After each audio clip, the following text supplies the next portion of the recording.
Great. All right. Good afternoon, everybody. Really appreciate everyone being here, taking time out of your day. It's really important to us to host this meeting today. So my name's Liz Dent, and I'm the Division Chief for State Forests at the Oregon Department of Forestry. Um, this We're really at an important juncture right now with the department in terms of managing our state forest lands. And so we're really needing to explore the best possible way to move forward to manage these public lands. I think most people probably know this, but our mandate for managing state forests is what we call greatest permanent value. And that in shorthand is to provide economic, social, environmental benefits to the people of Oregon over time and space. So that kind of breaks down for me in terms of benefits for rural communities and schools, social benefits associated with recreation and fishing and hunting, support for counties, providing clean air and clean water, high quality habitat for native fish and wildlife. So we use this catchphrase of environmental, economic, and social benefits, but to me, it really breaks down to all those other components. So part of that piece in meeting those objectives, critical for us, is protecting the threatened endangered species that are on the landscape. And we have several already listed in that category, in those categories today. And we know there are more listings coming. And so we're really needing to set ourselves up for success in that sort of setting now and into the future. And in that vein, it's about protecting those species and protecting and providing conservation over the long term for those species, and also providing assurances to manage these state forests for the economic benefits. That's the part of our mandate to provide for greatest permanent value. And so that involves timber harvest, generating revenue that both supports our operations to implement a forest management plan, to implement a habitat conservation plan, and that also produces revenues that's distributed to the counties, and that it's also really important for those rural schools and local taxing districts. So really serving Oregonians, I would say, at every level. And we're really proud of what we do and how we manage these forests to achieve those objectives. But there is room for improvement. We're really in a place where we want to provide those improvements, particularly around, around all aspects of greatest permanent value. At this juncture in these conversations today, we are focusing in a way on the financial outcomes as well as the conservation outcomes. So this is a real priority for the division and for the agency. The Board of Forestry has established that this is a priority, and they're fully committed to helping us move through this process, and ultimately getting to a point, ideally, where we have an approved habitat conservation plan. It's really important to note today that there is another large habitat conservation plan effort underway in the state, and that's associated with the Elliott State Forest. And it can be confusing around which room you're in and which land base you're talking about. So just to be clear, again, apologize for those that already understand this, but the Elliott State Forest is owned by the Department of State Lands. And the governance for that, the governing body for managing those common school forest lands that's their reference, is the State Land Board. Versus our Board of Forestry lands, which we're largely talking about today, are owned by Department of Forestry and managed and governed under the Board of Forestry. So pretty, definitely different land bases, different mandates, and different governing bodies. So in 2017, Department of State Lands took back the role of managing the Elliott State Forest, and then began this process in a multi-legged, I guess I'd say, process around who should own it, how should it be managed. And part of that effort that they're conducting is a habitat conservation plan for the Elliott State Forest. So it's a different process being led by a different agency, which is the Department of State Lands, under a different governing body, which is the State Land Board. So I'm going to put that over here. You're all in the correct room here, and we're talking about the Board of Forestry lands managed under the governance of the Board of Forestry. So that's my introduction, and with that, I'm going to ask the project team here to go ahead and introduce themselves. Thank you, Liz. Good afternoon, everyone. My name is Cindy Kolomachuk. I work for the Oregon Department of Forestry out of the State Forest Division, and I'm the project manager for the Habitat Conservation Plan. And I'm Troy Raymond with ICF. I'm the project manager for the technical team supporting ODF in the effort. Thanks, Troy. Brett Brownscombe with Oregon Consensus, and more about that later. Deb Noodleman, part of the Kearns and West Facilitation Team. And Sylvia Chiborowski with the Kearns and West Facilitation Team. And we'll go around the room, and the microphone feels awkward, but we're going to explain why we're doing that momentarily, or we can do that now. Yeah, why don't we just Sure. So you're seeing me holding this thing. My name is Jason Cox. I'm Public Affairs for the State Forest Division for the Department of Forestry. So today's event is being live streamed and recorded as part of our agency's commitment to transparency, access, and inclusion as we move through this process. So the price of that is feeling a little awkward at this exact moment. And so what that means is when we get out to Q&A time, we'll be bringing this around. You don't have to have it all in your grill. It actually will pick up from about here. So don't worry about that, but really appreciate it. The idea is we want to make sure the folks who are watching online have the next best experience to being in the room with all of you today. So appreciate your understanding and thank you very much. I'll just bring this around for introductions as well. Hey, I'm Nick Palazzaro. I'm a wildlife biologist with the Department of Forestry, and I'm on the scoping team for the HCP. Rich Schlum, Fish and Wildlife Service. I'm on the scoping team for the HCP. Good afternoon. My name is Rod Kramer. I'm the Forest Program Coordinator with the Oregon Department of Fish and Wildlife, and I'm on the scoping team as well. Common theme. My name is Doug Cottom. I'm the Wildlife Division Administrator for ODFW, and I'm on the steering team. My name is Julie Furman. I'm with the Oregon Department of Fish and Wildlife, and I am on the HCP scoping team. My name is Bob Reese, and I'm with the Northwest Guides and Anglers Association. My name is Barrett Brown, Vice Chair of State Forest Advisory Committee. Bob Van Dyke, Wild Salmon Center. Kim Kratz, I'm the Assistant Regional Administrator for the Oregon Washington Coastal Office, National Marine Fisheries Service, and I'm on the steering committee. My name is Dan Brown, and I am with EPA, Environmental Protection Agency, Region 10. Hi, my name is Mark Meleson. I'm with ODF on the scoping team, and I'm the riparian ecologist. Seth Barnes, the Oregon Forest and Industries Council.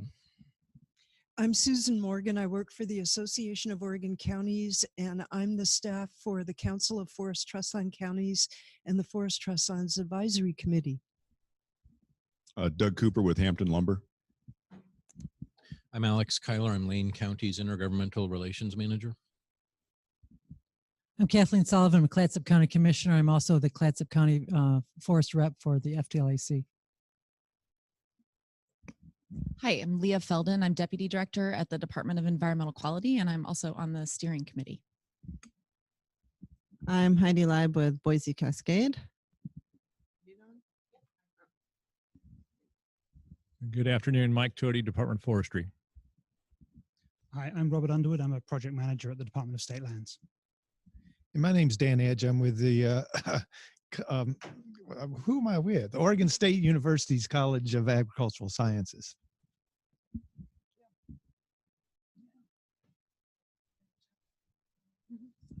Hi, I'm Michelle Bardini. I am an associate at Kearns and West.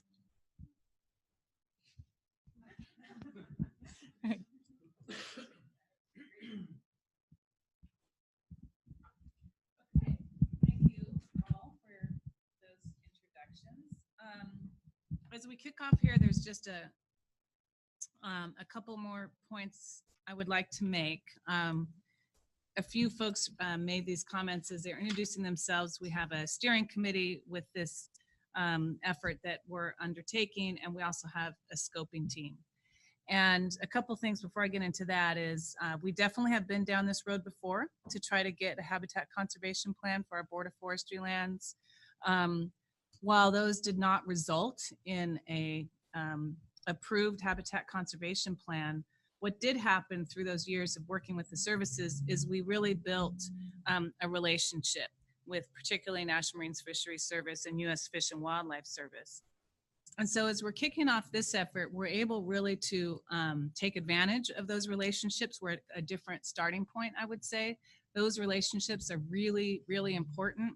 They help both on sort of a decision-making, policy decision-making level, and they're critical for the scientific processes and the development of our conservation measures. So we have the steering committee that is made up of sort of the agency leads that have the regulatory decision sort of authorities.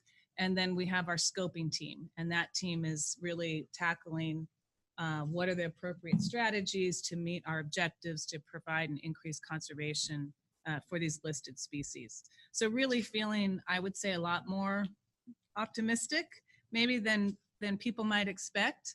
And it's largely because of this really deliberate process of working collectively as in a partnership with our sister, both state and federal sister agencies. We've also set up, we've also set up a phased approach. We've talked about it in terms of 3 phases.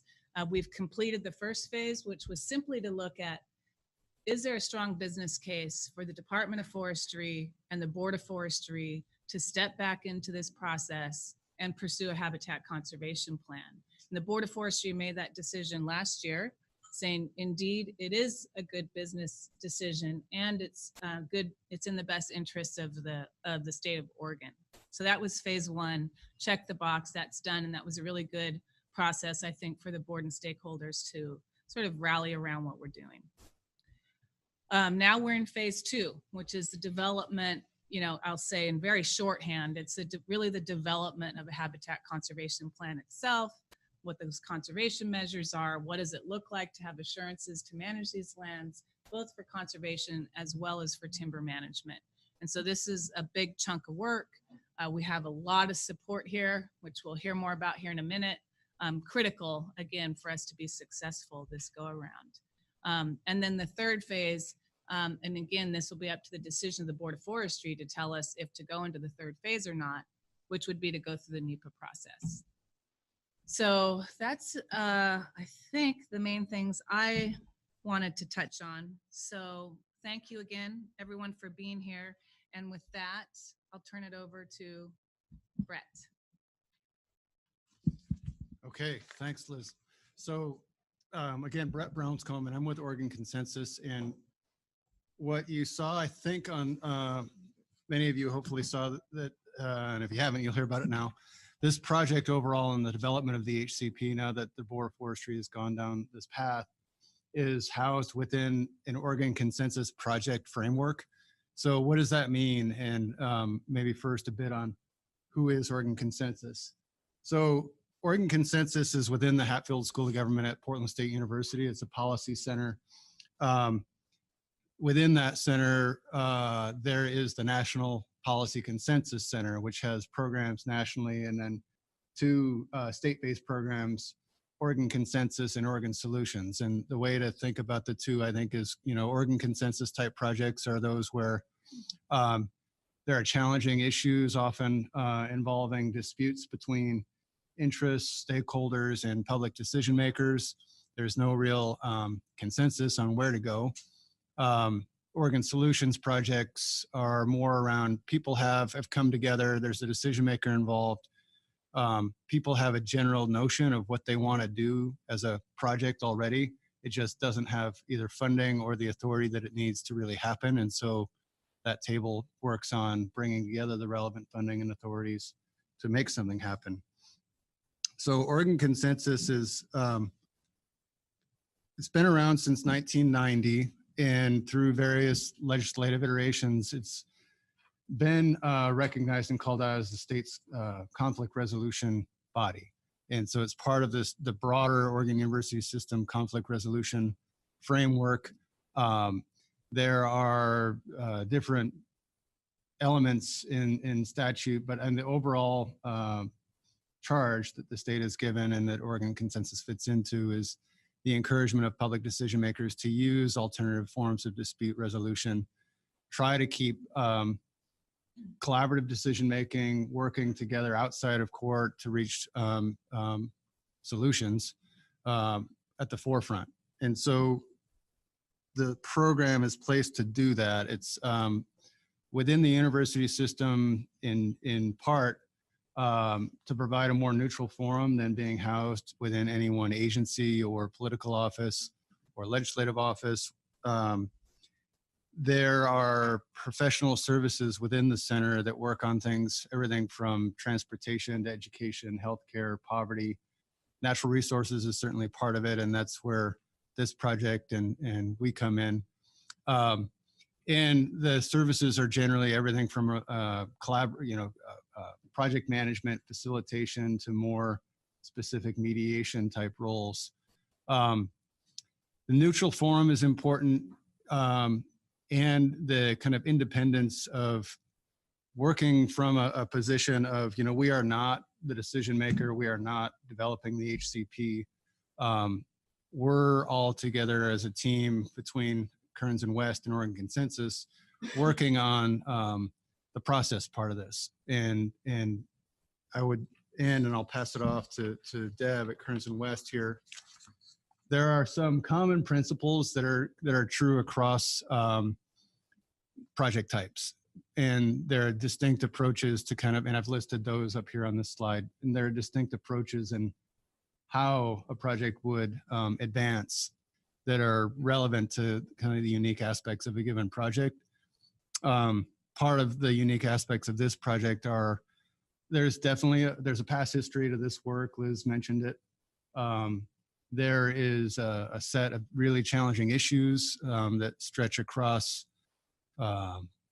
county, economic, conservation, all the variety of public interests that you might imagine attached to forest management issues in Oregon.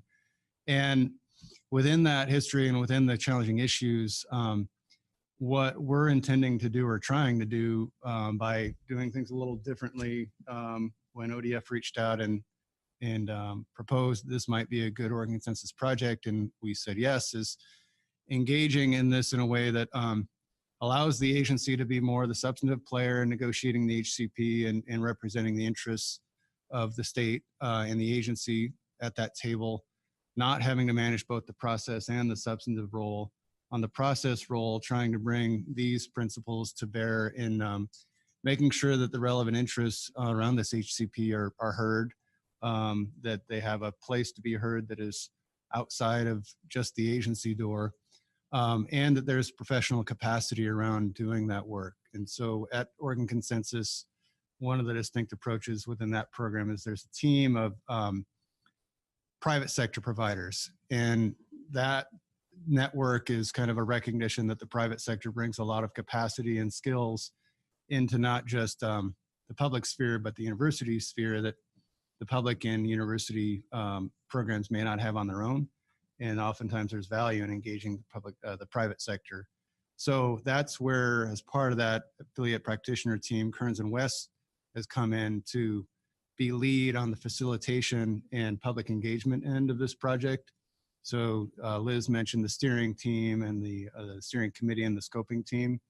Those spaces involve Kearns and West's lead, facilitation engagement, and then the public engagement part as well. So with that, that's a little Oregon Consensus background, and I'll keep it moving to hand off to you, Deb. Right. Thanks so much, Fred. So welcome, everyone. We're so pleased to have you with us here today. And I'm going to try to, as briefly as possible, just get you through the logistics, the agenda, the what, the why, and the how of today. And I think most importantly, please think of this as tip of the iceberg. This is that opportunity to really catch up on how far ODF has already come with the phase 1 check mark, kicking off phase 2. And so we're pleased that today what you'll be hearing is an overview of the approach for phase 2, the milestones, the schedule, and the intersections throughout for stakeholder engagement. Along with that, you'll learn about the process pieces that they've already mentioned, which have to do with what is the kind of structural way that ODF wants to engage. So you already heard from Brett about it. You have steering committee members here. They're going to speak in just a minute, scoping team members, and you got the rest of this project team. And most importantly of all, we want to have some time to hear from you. So we are going to ask that as we get through these couple next sets of presentations that you just listen, take some notes as you go. Then we want to have time for question answer, group discussion, all that's in that 1 to 3 time frame that you see on your agenda. And then we have an hour at the end from 3 to 4 where we're hoping you'll stay and have some time to engage one-on-one, small group, and talk with steering committee, scoping team, and your project team folks, okay? Please know the door is open. It's been open before we got here today, but it's wide open to hear from you. So if today's not enough, find your way. We even, just in case you have extra thoughts, provided you with kind of a yellow sheet where you can put your comments down to us. You can submit them. We've got email, address, phone number, so you can find us afterwards also, okay?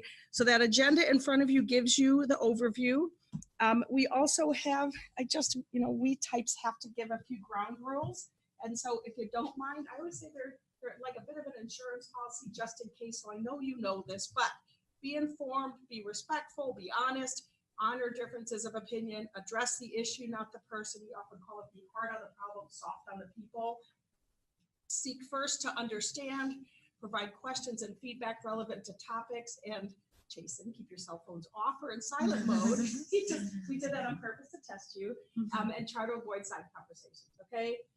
If you have to use the restrooms, they're out the door. Women are a little further to the left, men are straight across the hall. We have some snacks, coffee, tea, water if you'd like it.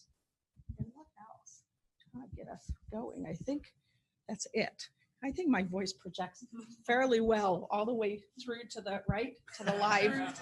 They're hearing me over wherever they're sitting. My voice projects so well. So thank you though, Sylvia. So different people have different roles. And I think the first one is actually to bring it back to you, Liz, to go ahead and let the steering committee members speak. So Yeah. I think I enough. So yeah, as we said, we have the steering committee members here today. And this is, as we're thinking about it, really the game changer. Having these folks together, helping to guide the process and get through any challenges that we may face along the way. So I'll ask the steering committee members, starting with you, Kim, give you an opportunity to introduce yourself and sort of how you're thinking about this project, and what's making you want to stay engaged and be with it. Thank you. So I've already introduced myself as working with NOAA Fisheries. I'm pleased to be a member of the steering committee. And the question that was asked was, why is my agency motivated to consider a potential HCP for Western Oregon and why it's a priority? You know, from a clinical sense or a basic sense, we're here at the request of the Department of Forestry to provide input into a potential management scenario for Western forests that would provide for the conservation needs of species that are listed under the Endangered Species Act.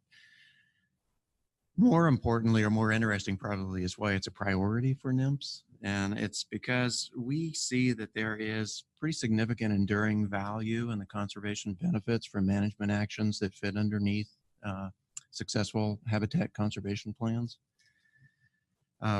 So we are here for that. We also think it's equally as much of a priority because we think that we can demonstrate that this can be achieved while addressing the economic, social, and other environmental needs for the Department of Forestry and also the state of Oregon. So that's why probably those two are equal priorities as to why we're here at the table. The next question was, and I'll follow on to what Liz said, is, you know, what makes this HCP process different from the past? There's an implication there that I'm not sure I understand. But, you know, we have, National Marine Fisheries Service has probably 20 or more successful habitat conservation plans in Oregon and Washington. And rather than go into what's different about this one than what we've done in the past here, There are some key components, I think, or elements of those successful HCPs, and they include things like shared commitment at all management levels to be successful. It's a high degree of collaboration, which Liz alluded to before. It's a degree of trust across all participating parties, which I think the agencies have worked together and grown over the past 8-10 years since the last one. And it's a willingness to explore innovative and science-based solutions. And I think that this group and this effort has those components. So you know, that's why we're here, and we look forward to it. Thank you for that, Kim. Yeah.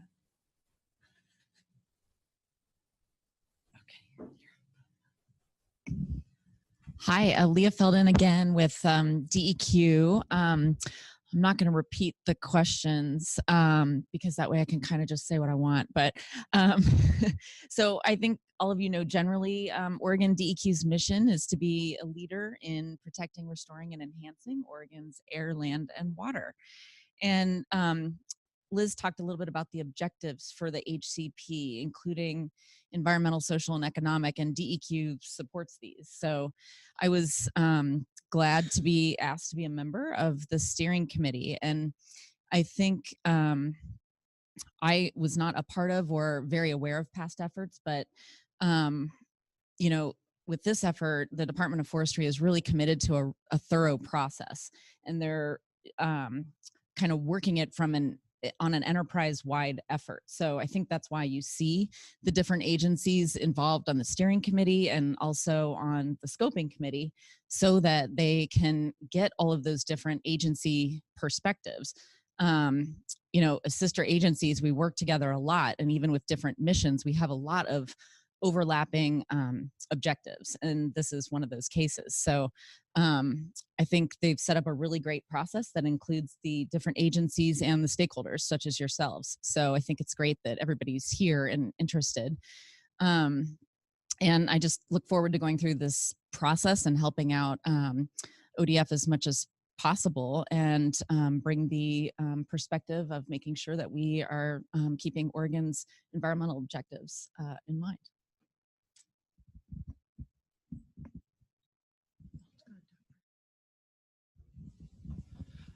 Let's see, this gets easier and easier since I'm the third one in line. So I'm not really going to repeat what Kim and Leah said. You know, as ODF and W, we manage or co-manage with the federal government 850 species of wild fish and wildlife in the state of Oregon, many of which, several dozen of which, are threatened or endangered, both under the federal or state act. And we spend a lot of time on the ground, our biologists do anyway, on the ground working and consulting with the other state agencies. The Oregon Endangered Species Act applies to state-owned and managed lands in this state. And as a result, we spend a lot of time. This process, if it is successful, is you know, an incredible cost efficiency. It provides a lot of certainty as to what Department of Forestry can do in this particular case. And it provides a lot of security and certainty for our staff as well. So that I'll give you an example. When it comes to consulting over, say, a sale, there's lots of things that are unknown, and we have a lot of work to do with the Department of Forestry. Many times, if we cannot figure that out, they will have to work with the U.S. Fish and Wildlife Service. And so the process can be long and lengthy, and you know, from an outsider looking in, it's inefficient and it takes a lot of time. And a successful HCP will get us to a point where it's a benefit to the Department of Forestry, it's a benefit to other state agencies, be a benefit to our fish and wildlife. And I guess one of the most important things is that an HCP will count as a waiver from the State Endangered Species Act.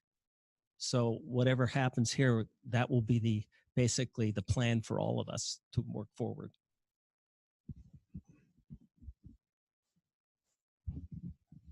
Hi, I'll try to introduce myself again. My name is Dan Edge. I'm an associate dean in the College of Agricultural Sciences at Oregon State University. My background is I'm a wildlife ecologist, have done research in wildlife habitats and population ecology in forest and agricultural ecosystems. As a member of Oregon State University, I don't represent an agency that has any skin in the game. So I am not here to represent anyone in particular.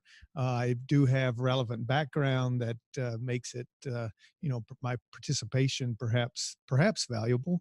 I have served and have been chair of the Fish and Wildlife Commission in the past, and I also served on a board of Forestry's federal land management committee several years ago. So I've got an interest in this area, a career-long interest in this area.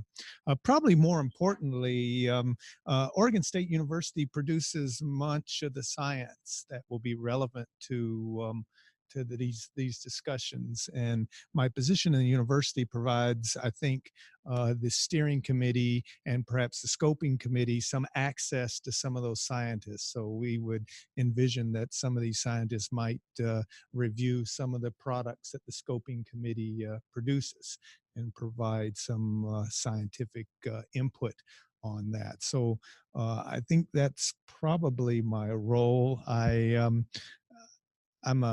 I guess I'm a policy or a process nerd, and I sort of love these kind of things. I really get a lot out of seeing how very contentious issues can be resolved in processes like this. So I'm very much looking forward to what gets produced. I've a career-long belief that most fish and wildlife resources can be harmonized with other environmental, natural resource use types of things with social systems. So that's, I guess, where I'm at.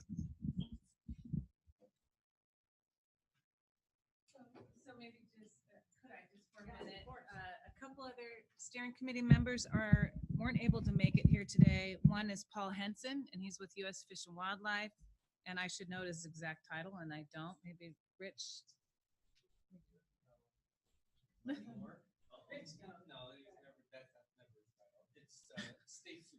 He's a state supervisor with U.S. Fish and Wildlife Service. And then Bill Ryan with Department of State Lands, and he's the deputy director. So they couldn't be here today.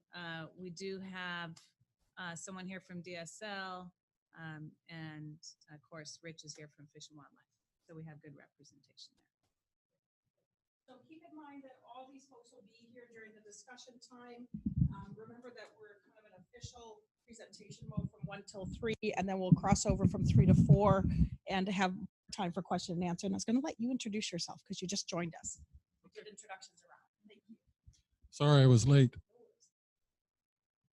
My name is Joe Kirk Fleet, and I am here as a member of Trout Unlimited.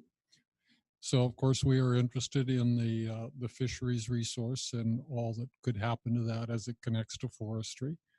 I'm also here as an academic from Oregon State University in applied economics.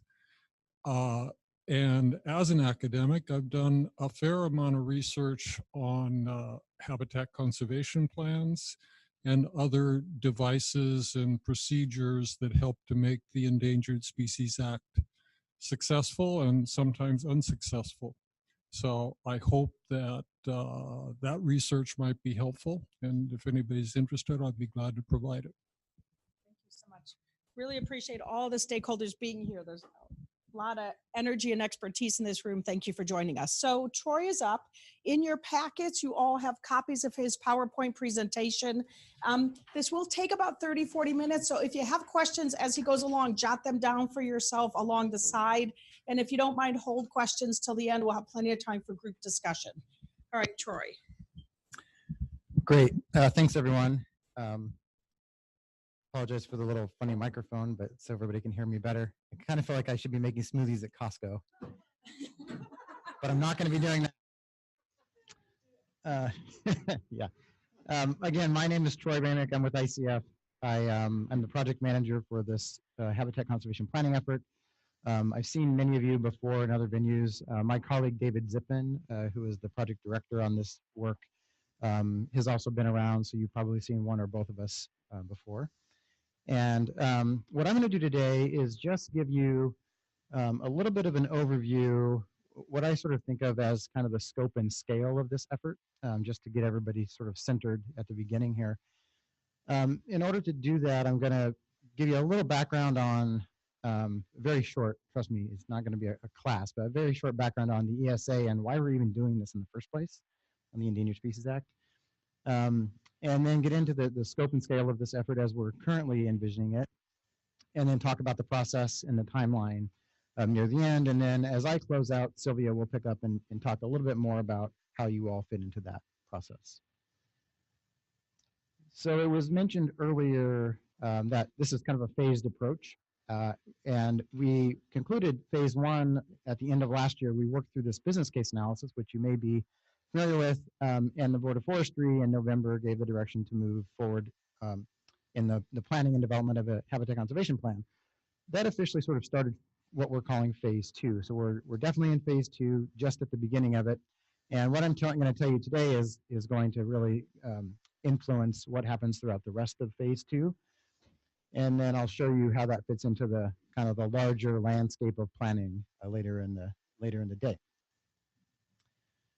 So why do a habitat conservation plan in the first place? Many of you already know this answer, and I know that many of you have been through these processes before, but it is important to note that really what we're doing, and Doug, I think, said it perfectly earlier, we are looking for certainty out of the process, whether that's certainty in from an economic standpoint, or certainty from an operational standpoint, if you're ODF, or certainty from a conservation standpoint, if you're interested in that. One of the things that is, currently and has been for a while now, inserting uncertainty, say that 3 times fast, creating some uncertainty is how to comply with the Endangered Species Act, how to deal with listed species on state forest lands. And so really that is the whole outcome here. It is to reduce that certainty around compliance with the Endangered Species Act by developing a habitat conservation plan. At the outset here, you've heard all the introductions, and it is important to point out that we're really talking about, you'll hear us sometimes talk about permits or a permit under the Endangered Species Act. And really, there are 2 different permits from 2 different federal agencies, NOAA Fisheries under the Department of Commerce, and U.S. Fish and Wildlife Service under the Department of the Interior. One agency, NOAA Fisheries, dealing with the marine environment and anadromous fish species, and then U.S. Fish and Wildlife Service dealing with terrestrial species. We have both of those, which you'll hear about in a minute in this HCP process. So both agencies are involved. So that's kind of the first step there. And quick overview on the Endangered Species Act itself, because we start to get a little jargony as we go into the process and throw around terms that we sometimes assume everybody knows, but really that's not the case. But the Endangered Species Act, you don't need to read this. All I really wanted to point out was that it is a relatively simple document. Anybody ever read the Endangered Species Act? A couple of people. It's not very long. It's always sort of, as we engage with it in society, it always seems like this very large, like looming thing, but it's a very short document, 18 sections, and 2 of which influence what we're doing in this process that I want to talk to you about, Section 9 and Section 10. Section 9 of the Act actually talks about the prohibitions on the public, and really that boils down to what you can't do, what you're not allowed to do, as it's written in the Endangered Species Act, and we talk about that in terms of take. So everything that we are working towards is to reduce the level of take that is occurring on endangered species, avoiding and minimizing that take if we can, and then for things that we can't avoid and minimize, we will we'll be mitigating for those effects. And take is defined in the Act with several verbs here, sort of harass, harm, pursue, hunt, shoot, wound, kill, trap. Lots of things that are very descriptive, and I think you can pretty much understand what we're talking about there. I will dive into the details of harass and harm a little bit in the next slide, because there is some nuance there that is important to this process. And we're really focused on listed species at the outset, so species that are currently listed under the Endangered Species Act. We also, though, because this is expected to be a long-term effort, we are also interested in species that have the potential to become listed during that permit term. So we're not just focused on listed species, we're also including species that are not yet listed, but that we think have a high likelihood of getting listed. So that is one benefit of this tool, habitat conservation plans, is that you can actually include species that are not yet listed. So back to harm and harass. Important to point this out, I think, because if you're hunting or shooting or killing something, that's pretty easy to understand. But if you're harassing or harming it, a little less easy to understand. So those words are actually defined. And harm is one that we end up focusing on a lot in these planning processes, because harm is any act which actually kills or injures species, including significant habitat modification or degradation. So as you know, if you were to do something that caused mortality of a species, that's a pretty easy thing to say. That's fake. But a lot of times what we're dealing with is just habitat loss, habitat removal, habitat modification, things that happen at a scale at which we think it actually could cause the species to either move out of the area or potentially cause mortality in and of itself. So we end up in these processes talking a lot about habitat and a lot about habitat loss as it relates to species. Harassment is another thing defined under the ESA.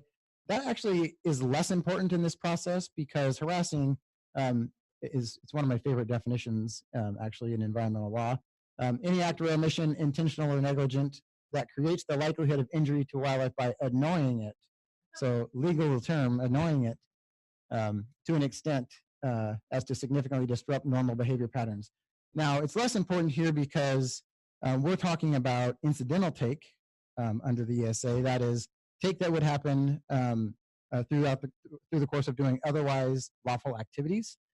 And harassment, by definition, is sort of a direct act of harassing a species. So just a little bit of a nuance there, but I do want to point that out, because a lot of times we talk about harm and harassment at the same time, but there's a little distinction to make there.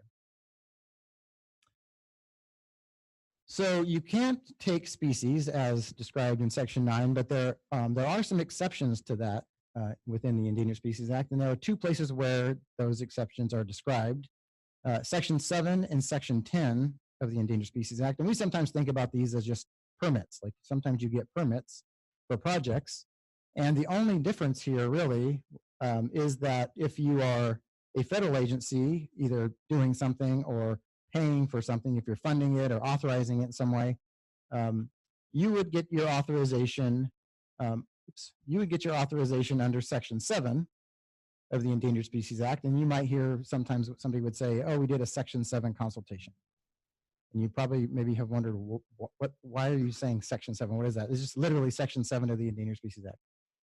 In this case, though, for non-federal projects, so if it's not a federal agency or there's no or very limited federal agency involvement, those permits come or those authorizations come under Section 10 of the Endangered Species Act. So Section 10 is where the discussion about a habitat conservation or the need for a habitat conservation plan lies.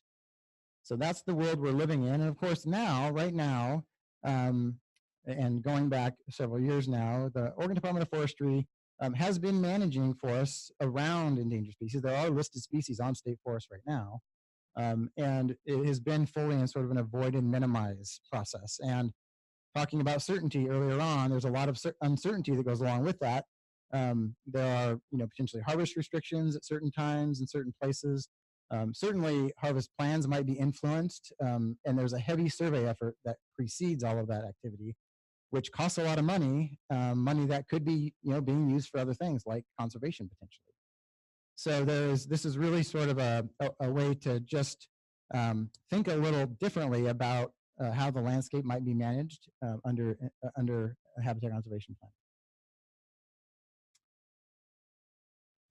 So in order to get that authorization under Section 10 of the ESA, you have to get an incidental take permit, and it requires that you complete a habitat conservation plan. Sorry, Rich, I'm saying right. Importantly, and one of the reasons why habitat conservation plans are attractive to agencies or the public in general is that they do provide a fair amount of certainty. Number one, they can be pretty long-term, so they can give you operational certainty over time or conservation certainty over time. And once they're completed, there are what we call no surprises assurances, which really means that a deal is a deal. So we have ways within the habitat conservation plan to think about how things might change in the future and to contemplate those changes, at least up to a point, and then include provisions, whether it be through adaptive management or otherwise, to adapt to those changes within a certain realm of understanding. And so there are triggers within the HCP that would allow you to define how things may change in the future, and we actually call those changed circumstances, which we'll talk about more probably later in the process. There may be things, though, that you can't contemplate over a long period of time, and we call those unforeseen circumstances. So we distinguish between changed circumstances and unforeseen circumstances, and that gives then, in this case, ODF and the regulatory agencies certainty around what will be done in the future and what will not have to be addressed. Now, of course, along with all of this, there are conservation benefits that come along as well. So we are going to be codifying in the HCP a conservation strategy that will adequately offset any effects that we're anticipating. And those conservation benefits are durable and long-term as well. So there is operational certainty and also conservation certainty. So going through the HCP planning process, I'm just going to give you kind of the quick overview of the scope and scale of this planning effort, and we'll have time in the future to talk about more kind of technical details as we need to. But this is basically the process as it's outlined in the HCP handbook, which was a guidance document written a couple of years ago by NOAA Fisheries and U.S. Fish and Wildlife Service. We're very much in number 2 here, plan development. So plan setup sort of happened last year during the business case analysis. It gave us an idea of what ought to be studied, what that scope and scale should be, and then now that we're in phase 2, we are very much developing the plan. We are writing the HCP as we speak. And so to give you some sense of what that means, I'm just going to talk through these 4 things quickly. These are sort of the fundamental elements of the HCP. So geographic coverage, where is it going to apply? The permit term, how long are we talking about? The covered activities, what is going to be permitted? What will the permits actually apply to? And the covered species, what species are actually going to be addressed. So first, geographic coverage. It's important, a couple of kind of technical things here. We have to actually define what we call a permit area. So that's the area where all of the covered activities are going to be happening. It's the area that the permit applies to. And when we're addressing take on covered species, we're doing it only within that permit area. I'll show you some examples of that in a second, but in order to do that appropriately, we sometimes have to study a slightly larger area, what we sometimes call a plan area. Species don't recognize administrative boundaries all the time, so we have to consider data from even outside of our permit area into this larger plan area. And we also have to think about how the land base might change over time. So as we know, Board of Forestry lands are static today, but things may change through exchanges and acquisitions and sales, and so we have to think about that as well. So a lot to think about as it relates to the plan area and the permit area. We also have to balance economies of scale. So the easy answer you might think is, well, why don't we just cover the whole state of Oregon, which sounds easy, but of course that then becomes our area of analysis, and that's much larger than we need. We have to address many more things than we care about, and so we do try to focus in that permit area as much as we can. Oregon's not the only state doing this right now. There are actually several states in the process of working on forestry-related, state forest-related HCPs. In the middle of the country on the East Coast, a few bat species have been listed or are about to be listed, and so that has caused state forest agencies, or really state agencies in general, who have land management authority, to consider habitat conservation plans in that case. And here's an example showing Pennsylvania. So what you're seeing there are Pennsylvania state forest lands and some other state game lands. Missouri Department of Conservation doing the same thing, all state lands, and they've actually decided to include some non-state lands in their planning process. 3 states in the upper Midwest decided to get together. I mean, you think this process might be a challenge, but think about if we had 3 states working together. Minnesota, Wisconsin, and Michigan have gotten together to work on the Lake States HCP. And then, of course, just north of us, something you're maybe more familiar with, Washington Department of Natural Resources did their Forest and Fish HCP a few years ago, covering state forest lands, including many of the species that we're covering in our process. For our process, I decided to show you a map that you can barely see, but I have another one to point out the difference here. So I'm going to just show you this and walk you through it a little bit. We haven't set the boundary for the permit area or the plan area yet. We're still working out the finer points of that. But it is important to note that the previous slide was going to show you just the state forest lands in the western part of the state. This shows you all of the state forest lands, and so I'll just draw some circles around what is covered and what is not covered. One thing that's important to note is that we're really focusing west of the Cascades here. The important difference here, which Liz pointed out at the beginning, is that the Elliott State Forest is going through its own separate process, so pretend like that's not on the map. And then these districts over here, the Gilchrist State Forest and Sun Pass, those are not currently included in our planning process. So we're focused on the Border Forestry lands west of the Cascades, and the actual boundary of that will be determined in pretty short order as we work out some finer details. So that's the where, that's how, what's the geographic extent. So the next question is, well, how long are we talking about here? The answer right now is at least 50 years. When we think about a permit term, there's really no magic number on what the permit term should be. On the one hand, you might think longer is always better because that's more certainty. But as you know, the further you go into the future, the more questions you have about what life might be like on Earth at that point in time. And so we try to manage, uncertainty in our planning process too. And so sometimes narrowing that permit term is helpful. But a couple of key considerations here. First of all, we always ask ourselves, how certain are we about the covered activities and what we know about them and when and how they might be occurring? And of course, in this case, forest management, timber harvest, and other state forest related activities will be happening, in perpetuity. And so really that doesn't really factor into our thinking too much. But an important one in this process is how long will the conservation take? So we're talking, in many cases, when we're thinking about conservation here, we're talking about growing trees. 50 years is not very long when you're talking about, changes in a forest ecosystem. And so that is something that we are looking at pretty hard right now and trying to determine what is the magic number. It might be longer than 50 years, we're not sure. We won't know potentially for a little while in the process until we get into the conservation strategy and really understand what we're banking on from a conservation standpoint over time. And then lastly, something I already mentioned, but what is the ecological uncertainty as we go further into the future? So, things are going to change and we have to dial in the HCP as much as we can. And the more uncertainty we have from an ecological standpoint in the future, the harder it is to do that. And so we try to manage that as well.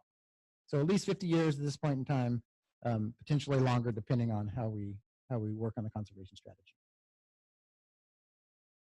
What are the covered activities? So this is in fact going to, like I mentioned, being a permit or permits, and there will be activities listed on those permits and written very specifically into the HCP. Those are the activities that will be covered by the take authorization. And it doesn't necessarily, just because something is happening on state forest doesn't mean it has to be a covered activity. We're really thinking about that nexus between an activity that is happening and its potential to result in take of the covered species. So that's the connection. When we're going through this exercise, we're thinking about covered activities. We ask ourselves a couple of key questions, some of which sound a little silly, but are actually quite important. First one is it in the plan area? If it wasn't in a plan area, we wouldn't be thinking about it, but that is an important thing to consider. Secondly, something I just mentioned, will it result in take of covered species? So there may be something that is in fact happening, but it doesn't result in take, or we don't think it will, and so it may not need to be a covered activity. Thirdly, do we know enough about the activity to describe its frequency and duration and potential impact?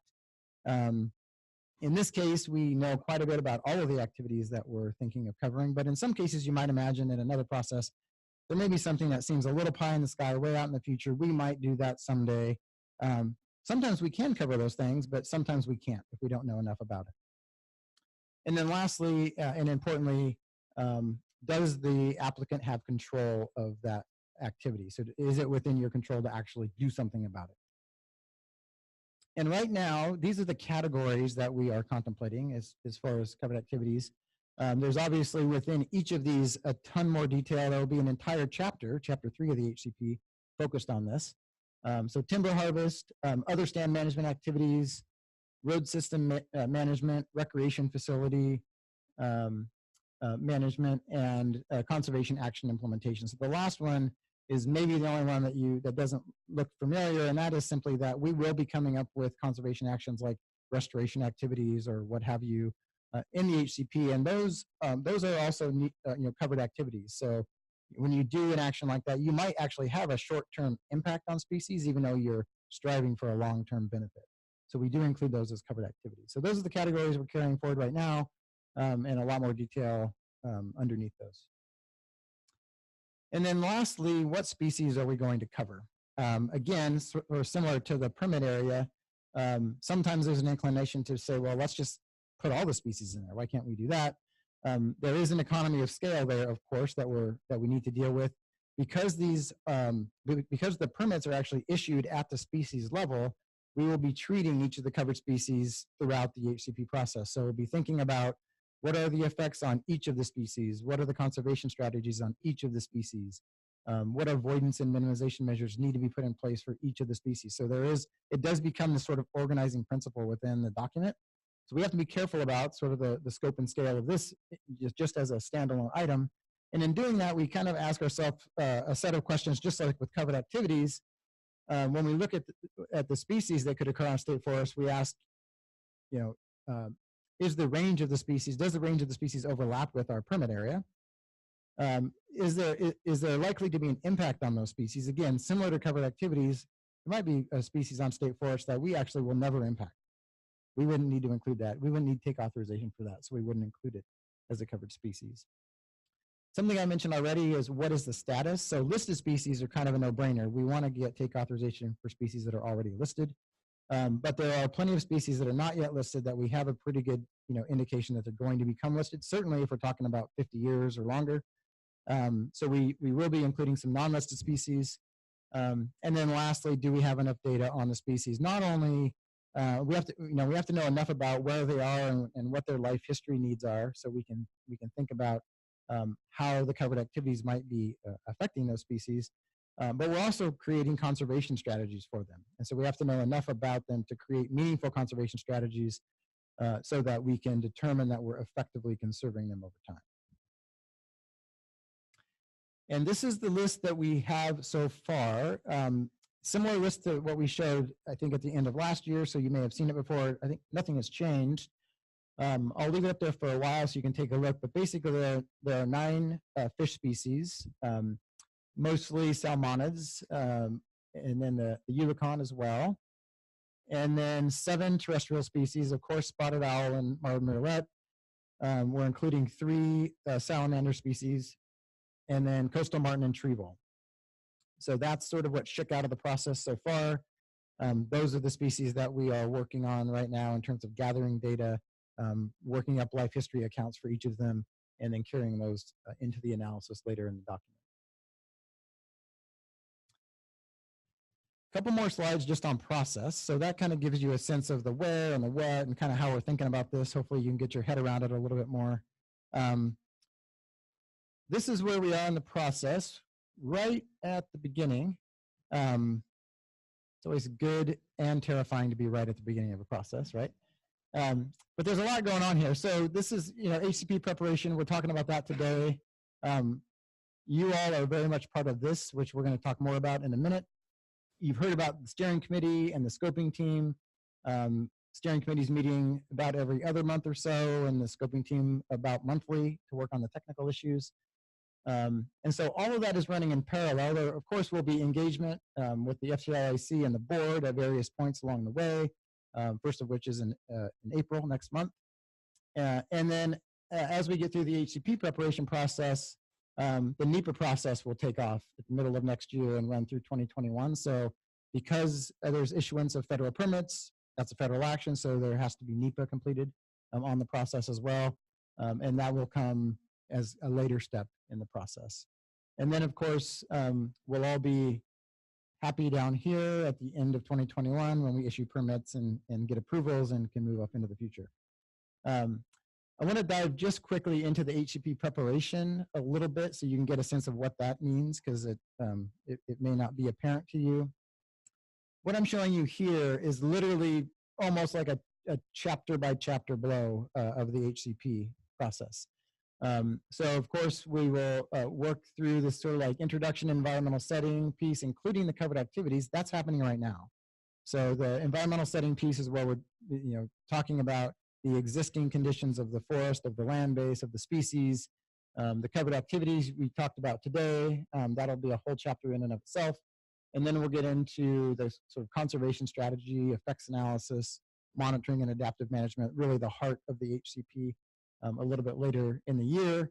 And then there will be entire sections on HCP implementation. So how is it going to work over time? Who's going to do what? What are the responsibilities? How will it be paid for? That all has to be written into the HCP. So those are required elements of an HCP. And then we'll have a first administrative draft sometime middle of next year before we hand it over to the NEPA process. But that's really, basically over the next 12 months or so, we're going to be working our way through those basic steps. Makes it look relatively simple, but there's a lot behind those arrows. But that's just to give you some sense of how it will look over time. And I think now I'm going to turn it over to Sylvia. She's going to talk for a minute about the stakeholder engagement process before we go to questions. Yeah, so first I'll just provide an overview of the process, and you've heard bits and pieces of it throughout, so I won't spend a lot of time going over the general process, but as you know, the Board of Forestry is kind of the ultimate decision maker for the HCP and will be engaged with updates throughout the process. And, oh, okay, I'll take that. No, it's fine. And then the Oregon Department of Forestry is the convener and will be engaged in all of the different aspects of the HCP. And the steering committee and the scoping team are made up of the federal and state agencies, the regulatory agencies, and the steering committee provides that policy level direction. And we see the scoping team as providing that scientific and technical review and development of the HCP elements in close conjunction with ICF and ODF and the project team. And then we have the public and stakeholder engagement process, which we are still shaping. And that input will be critical throughout the process. So, this graphic here attempts to show the different relationships between all the bodies. But as you see, there's just a lot of arrows going to each other because it's really meant to be a collaborative effort. And this continuous engagement between the steering committee and the scoping team and ODF, it's just a circular cycle to make sure that there's that strong collaboration and agreements between the groups moving forward. And then everything will, of course, be funneled up to the Board of Forestry for the ultimate decision-making in the process. And the steering committee and scoping team have been meeting since April of 2018. We think it's been going well, and we hope that the members here agree as well. And we'll continue those meetings going forward.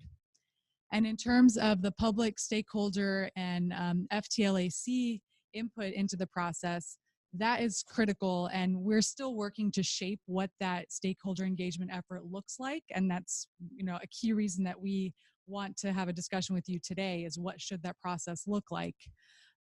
We just finished a round of sort of informal interview conversations with a lot of diverse interests and asked questions around people's hopes and expectations, kind of fears and definitions of success for the HCP, as well as how they would like to be engaged. And we'll be using that input as well as what we hear today to help shape that stakeholder engagement process, which we also expect will evolve as we move forward. We probably won't put a plan in place and then just implement it. It'll be flexible based on the needs of of those who are engaged. But we do anticipate at least at a minimum kind of 3 key outreach activities with our stakeholders, which are public meetings like this. It may not be this exact format, but kind of informational updates and an opportunity for broad level discussion going forward, and informational updates through email and websites so that you don't always have to come to a meeting, but you can get the information via the web. And then kind of deeper stakeholder engagement at key milestones. So there will be some issues and topics that need that deeper level dive and more input. And so we'll be just trying to decide where it makes sense to have those deeper discussions. And so I think with that, we can move into our clarifying questions and discussion portion. So thank you for your patience in helping us get this far. And I want to just first mention, we did put up a couple key questions just as threads, and I'm sure by now you have plenty of your own, but just keeping in mind as we gather up feedback, and as Sylvia said, as we're really just at the beginning of opening this door on the engagement process, what key issues do you think we should keep in mind as we move forward in the HCP process? And I sometimes use this triangle. It can be substance, it can be process, it can also be on the communication side. And what do you think would contribute to an overall successful outcome? And the third is, what ideas do you have for shaping a productive engagement process? Okay. But I think first and foremost, I think we want to kick off and hear from you. And just to get going, kind of raise your hand if you know you have either a question to ask or something to say, so we get a flavor of about how many know they want to say something.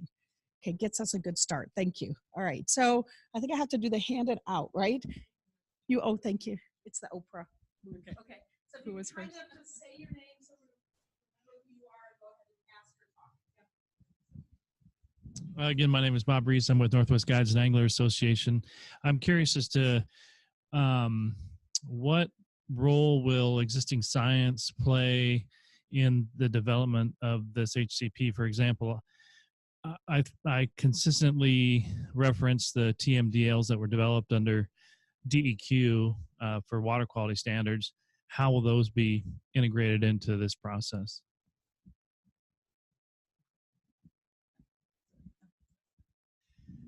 Yeah, maybe I'll just give you kind of a general answer and then a specific one. Generally, we're trying to always integrate, best available science into the process. I will say that we always, at least in the habitat conservation planning process, always think about it as it relates to the covered species and the effects analysis, and also then in that case, it might factor into the monitoring program that we put in place under the HCP over time. So I can't speak to that science specifically right now, but I would just say in general, we want people to bring that stuff forward. We're going to use it to the best of our ability in the process always, as it relates to the permits we're working on. So.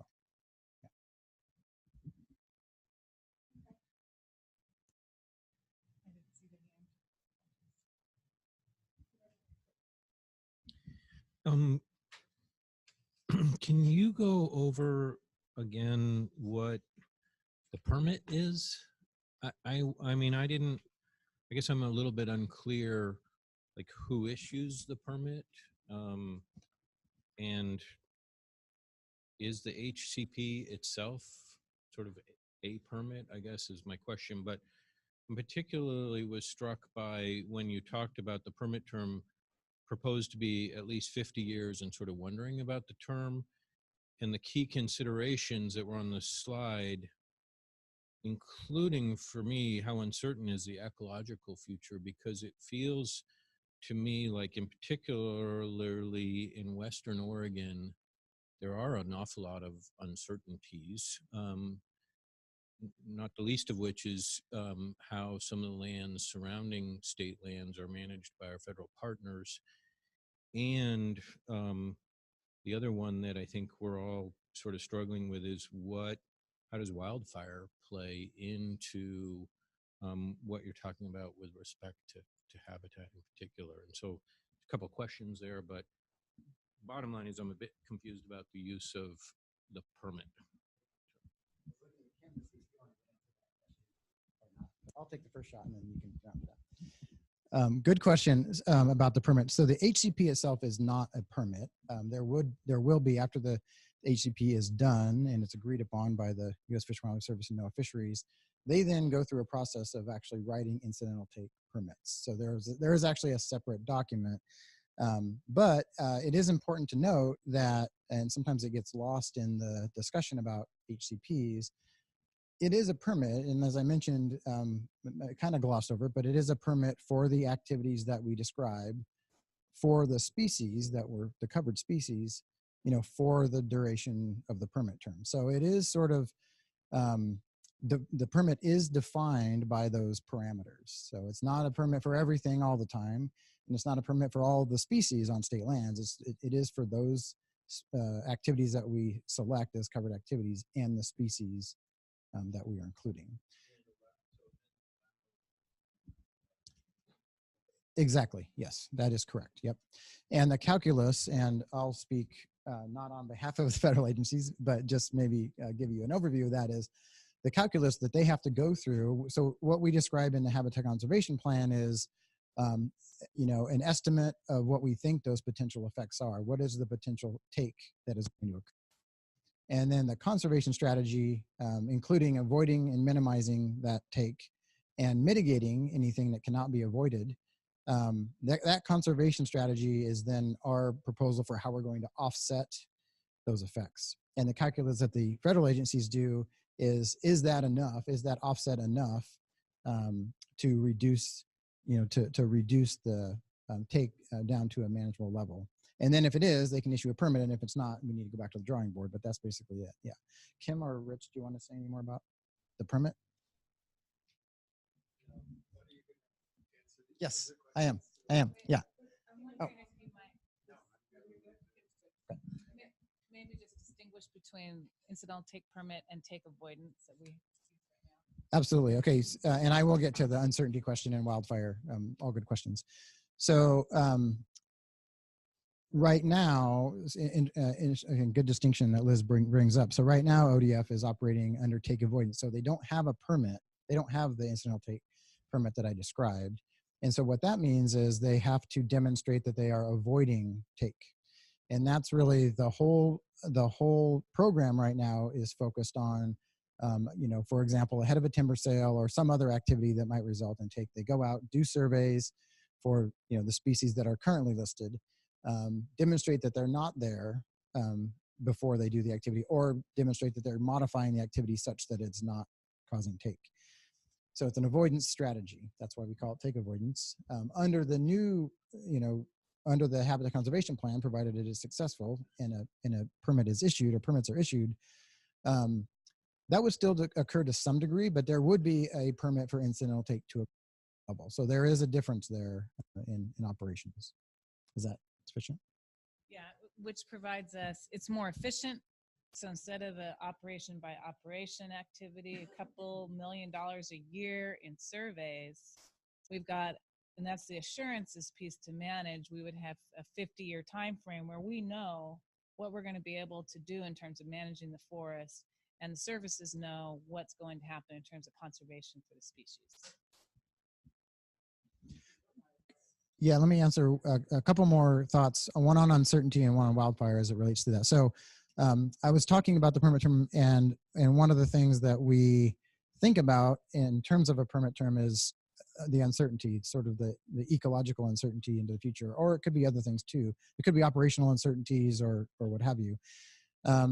We have to, in the HCP, we have to, commit to a level of conservation, provided that the covered activities all occur like we described. We have to commit to a level of conservation over that 50-year term or whatever it is. And we have to commit that it's going to be effective. It's going to effectively offset the take. And then on the heels of that, there's an entire monitoring program that we set up to basically check whether or not the conservation strategy is working or not. If it's not working, we build in adaptive management to deal with it on the short end. But we do have this always have this worry in our mind that 30, 40, 50 years down the road, things could be pretty different. And our conservation strategy actually may not hold up, or may, the priorities may be different. And so that's just something that we have to manage as we go through the conservation strategy process and continually think about whether or not that is in our control. One of the things, there's a few things that always come up in all HCPs. One is wildfire, which is getting increasingly difficult, trying to estimate what that's going to look like on average, like what is that going to look like over time. Disease is another one, invasive species is a third that often pop up. And the reason why that presents a challenge in a process like this is we might commit to a level of conservation in an area, a particular area, for example. And if a wildfire comes through at some point in time and completely wipes that area out, that's a game changer. Within the HCP itself, I mentioned earlier that we think about that in terms of two categories: change circumstances, which are things that we have contemplated, and unforeseen circumstances, things that we did not contemplate. And in the wildfire scenario, that would usually pretty simply be size and frequency of fires. So there would be a size and frequency of fires that would be contemplated. That would be a change circumstance in which, in this case, ODF would be on the hook to still do the level of conservation that they committed to, even if there was a fire. And then there would be a different scenario, unforeseen, a very large drastic wildfire that simply changes the ecological landscape in a way that ODF would not be on the hook to fully recover in that case. Now, even like I'd say 5-8 years ago, it was much easier to think about wildfire and changed in unforeseen circumstances. And it's getting increasingly more difficult because just the frequency and the size and the intensity is different now, seems to be, than it was in the past. And so we do think about that differently than we used to. And the same might be true in another region with flooding or other natural disasters. Is that sufficient on uncertainty? So the other important point to remember is it is no surprises from the services standpoint, but on the other hand, the entity with the permit, they can decide to no longer follow the HCP, no longer follow the permit. They can give up the permit, or we could or amend the HCP. So that's an option if things aren't going as wanted or as anticipated. That can happen.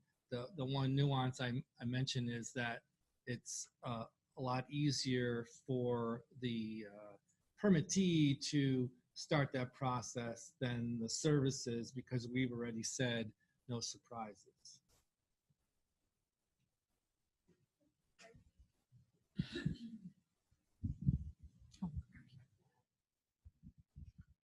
So I know that one of the requirements of an HCP is to have a secure funding source.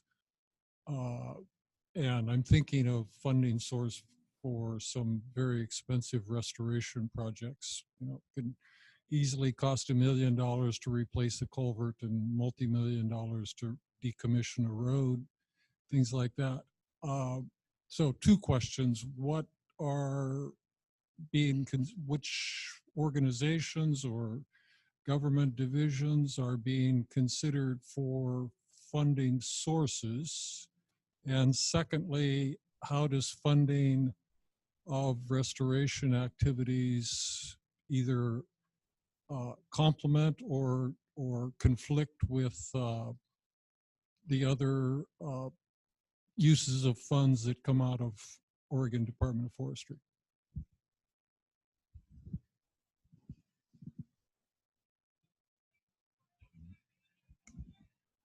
Great question. The State Forest Division is, we don't get any general fund. So with no public dollars, we're funded almost entirely from the sale of timber. That's one of the really important pieces around having the habitat conservation plan. So we have some assurances around what that can look like over the long term. Makes it easier for us to plan for the type of restoration projects that you're talking about. So part of the analysis is to determine if the funding is sufficient and really enabled, are we able to fund the implementation of the habitat conservation plan? And in that is the contemplation of the money that we would spend on both monitoring as well as restoration activities.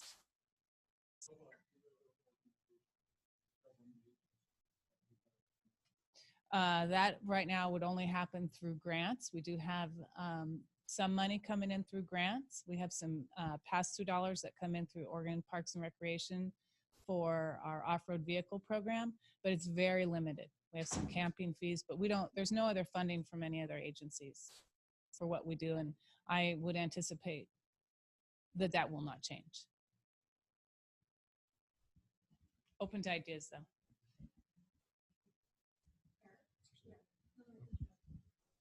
Thank you. Barrett Brown, the State Forest Advisory Committee. Like Dan, I am an optimist about our ability to organize ourselves around a problem, despite or because of my decades of work in the forest planning arena here. And I'm confident about the representation in the room here, but you know, the representative that doesn't always get spoken for is the timeline and the calendar. So I wonder if the project team and facilitation team can reflect your posture and thinking about speaking up for that timeline and calendar objective. Can you help Barrett? Can you leave it there for 1 second? Can you help clarify? Not to make you lead us. Do you think it'll go too fast or too slow, or is the worry that we can't? I don't want to. Share a little more. Sure. I don't want to prejudice your answer. We would be curious to hear what you're thinking. Occasionally, in this arena, in this group of engaged partners, it becomes attractive and comfortable to continually seek new information, additional input, which is always smart. It's difficult because science is never done.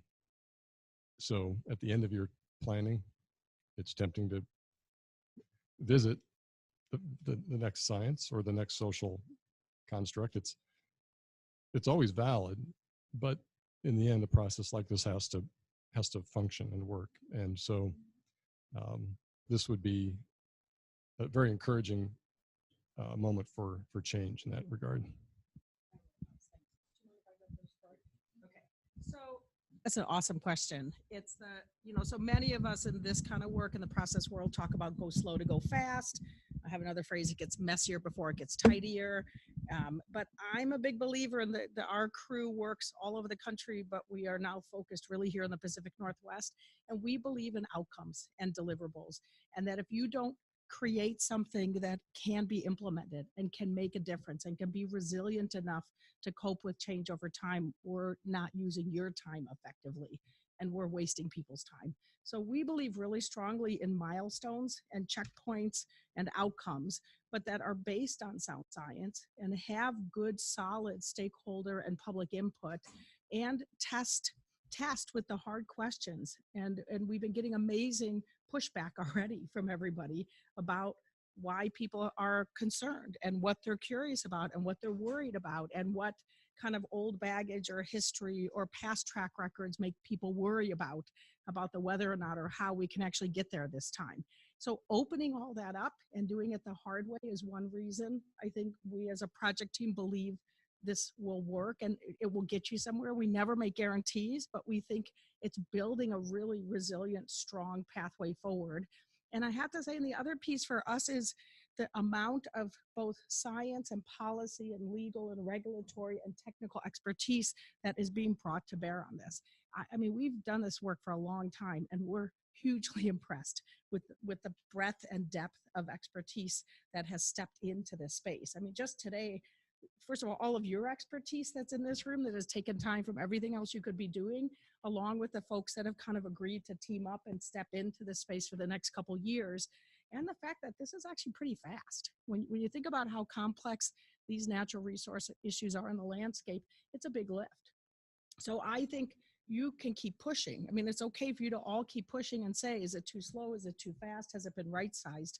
But I also think working with ICF on this for us has also added a really nice level of this technical flow. And we want you to keep looking for these clues on the website and through any of us, but this pacing, I think, is a big part of it. So it's an awesome question, but I think you should keep asking it throughout the next couple of years. Keep us on our toes. Yeah, sure. Yeah, I would just add, I think that's all right. From my perspective and our perspective, having gone through, HCP processes like this all around the country, it is an aggressive schedule, frankly. 3 years, which includes NEPA. I mean, that is aggressive. But the reason why we think that's possible is because of all of the work that has happened already, and the people, in this room and beyond that are involved, engaged. Everybody is like really highly motivated, and that's great. The other thing that we always talk about in these processes, which is like, it's not really a scientific thing, but momentum is really critical, and maintaining momentum, and a little, not so much inertia that it bowls everybody over, but enough that it keeps everybody going is really critical. And so, in part, the aggressive timeline, I mean, it's built on this fact that we have a lot of great information. We're certainly bringing in more if it's available, but we're not going to swirl on that, if we can help it, and maintain some momentum to get down the road. So that's really our motivation. That being said, if we come back to you at some point in time and it looks like the schedule has changed a little bit because of something you said or something somebody else said, don't be surprised. I mean, it's not like, the world's not ending at the end of 2021, I hope. But that's the plan for right now. Thank you for that. Great questions. Other questions?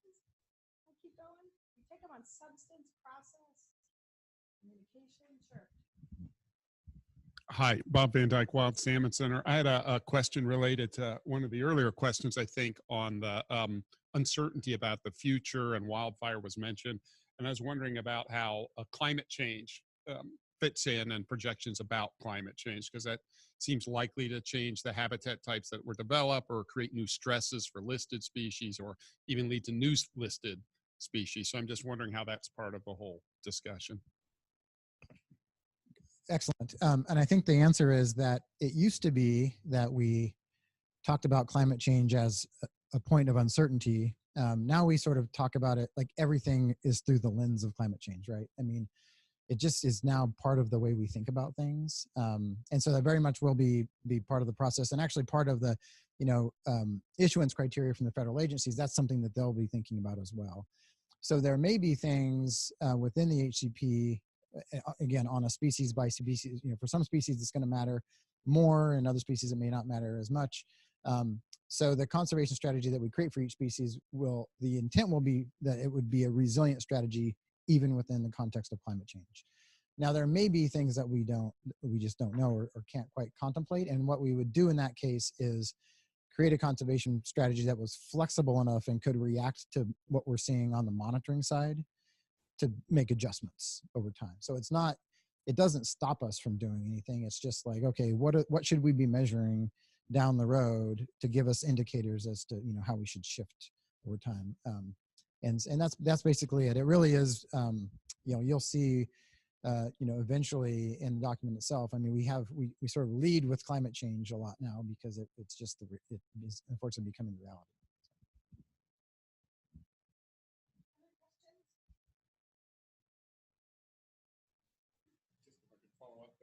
Just by way of follow-up, so it sounds like some of the modeling you'll be doing will incorporate the latest thinking, or the services would be doing, to think about, well, how are these habitat stressors likely to change given current projections about climate change? It will, and I'll say though, I think something I said earlier too, within the context of, the effects of the covered activities on the covered species. So if it matters, it would be included, or if we think it's going to matter. There may be lots of other things that would be nice to include that we may not have to include or contemplate because they maybe wouldn't matter for these species and these activities. So I always kind of like, put those boundaries around it. But yeah, absolutely.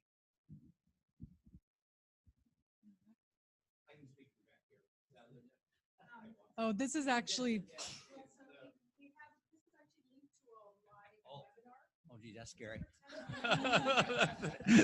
Thank you. John Sweet, Coos County. You suggested that if, oh, John Sweet, Coos County. All right. Okay now.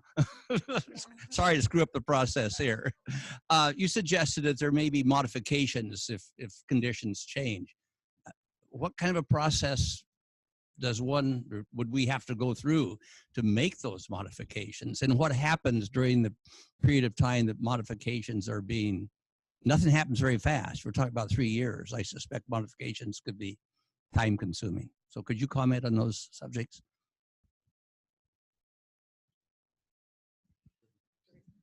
Yeah, great question. So when I said in that instance modifications, I should probably use a slightly different word because there are some actual administrative changes that can be made down the road, and I'll talk about those in a second. What I was referring to in that context was that within our conservation strategies, we will be setting, biological objectives, biological goals and objectives, which are required element of HCPs. And those objectives will be fairly specific about what we're trying to accomplish for each species. And we'll be monitoring, various metrics to determine whether or not we're, working towards achieving those objectives over time. And if we find from the monitoring results that we're not, we will, work through an adaptive management process without having to make any changes to the document, work through an adaptive management process to continue to work towards those objectives. So it might be that we change the way that we're managing the habitat, or we change the location where we're managing the habitat, provided we're still working towards those objectives. So in that case, nothing has to change, like no new conversations or agreements have to be made. It's just already built in to the process within the HCP that's been approved. Now there could be, and Rich alluded to this earlier, it could be that we get down the road and in fact, something does need to change. Maybe a new species gets listed that we never thought would get listed, so we didn't include it. Or something new arrives on the landscape that is just different, that really does change the conservation strategies that we have included in the HCP, and we need to go through an amendment process. So there are some formal processes you can go through to make changes over time. And what we'll do in the HCP is actually describe a couple of levels of those. So there might be some things that are just like, we sometimes call them clarifications or administrative changes. So things that we thought were clear when we wrote the HCP, but 15 years from now, somebody's like, what are they talking about? So we will describe what that means. What is just a clarification or administrative change? Again, no new process, no new public process. But then sometimes they'll be like, oh yeah, we need to make a change. We need to add a new species, and that would require an amendment. And that is a formal process. So you open up the permit, you go through a new process, a new analysis, you add a species in that case, or whatever the major changes, and then go through the NEPA process again. And that does take, it's not quite like doing a whole new HCP, but it does take, probably at least a couple of years, depending on the size of the change. In these early stages, we try to contemplate, everything to avoid amendments in the future. But amendments aren't bad. We just don't want an amendment to have to happen in year 5. Year 35, maybe that's okay, right? But there is a formal process that you can go through over time to make changes. The intent, though, and what I was describing, the sort of flexibility within the conservation strategy is just the ability of ODF to manage their lands towards those objectives that we've all agreed to, the biological objectives that we've all agreed to, with just adjustments in the conservation actions that are put on the ground.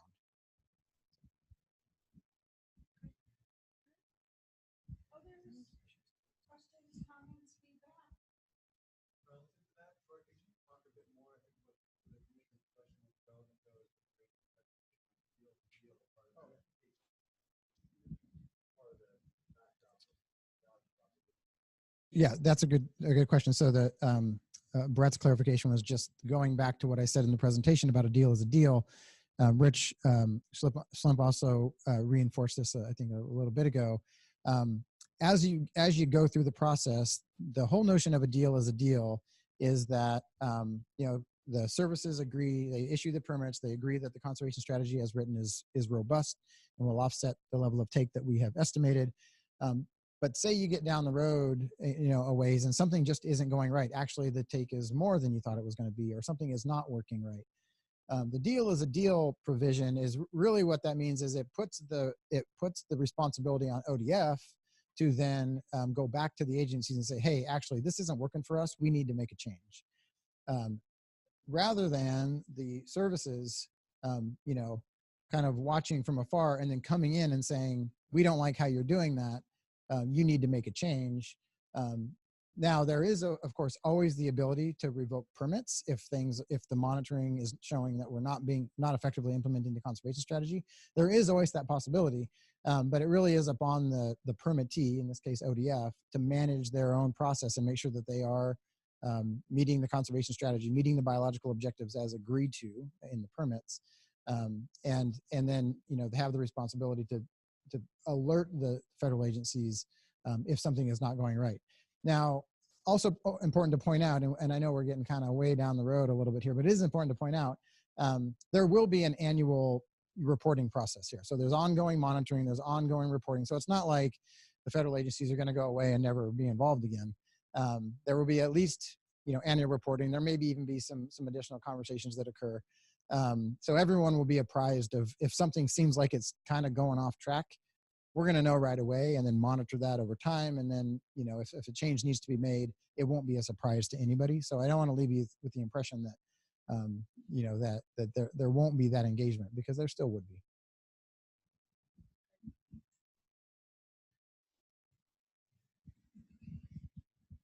Thank you. Seth Barnes, OFIC.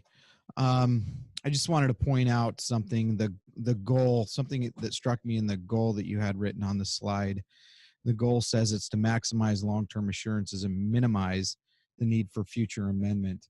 I agree with that to some extent, but that goal is not complete. If your whole goal was to maximize long-term assurance and minimize need for future amendment, well, then you could just simply lock up all those forests and try to create, a park out of the system and maybe have some very minimal maintenance. But the goal is actually an economic goal as well. And I think that's really important. These lands are working lands. That's what they were designated for.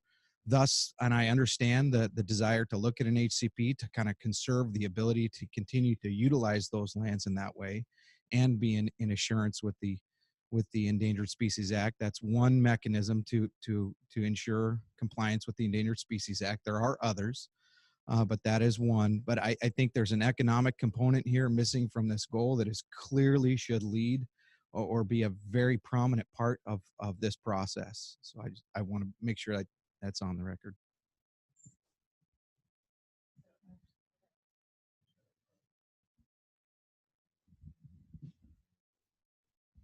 This is Cindy Kolomachuk with ODF. Thank you, Seth. And so that goal that Troy presented is sort of a goal for the process. The steering committee is currently developing goals for the HCP, which is different than that. So this is sort of, we want to create a plan that is going to be able to stand the test of time, is what that's getting at. The steering committee is looking at economic benefits, social benefits, and conservation benefits. So you'll see that over time.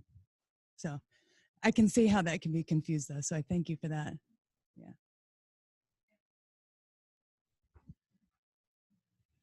Liz Dent with State Forest.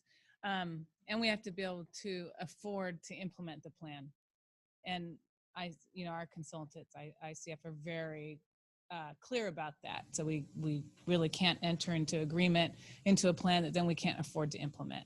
So Cindy's exactly right. And it's by definition has to be that way. Others? Questions, comments, concerns? Yep, straight back. Hi, Doug Cooper with Hampton Lumber. So you mentioned earlier that there would be metrics that would be established to monitor whether or not you're achieving the objectives. And you just mentioned the steering committee is working on goals. Who's going to develop the metrics and set the quantifiable goals that would be monitored?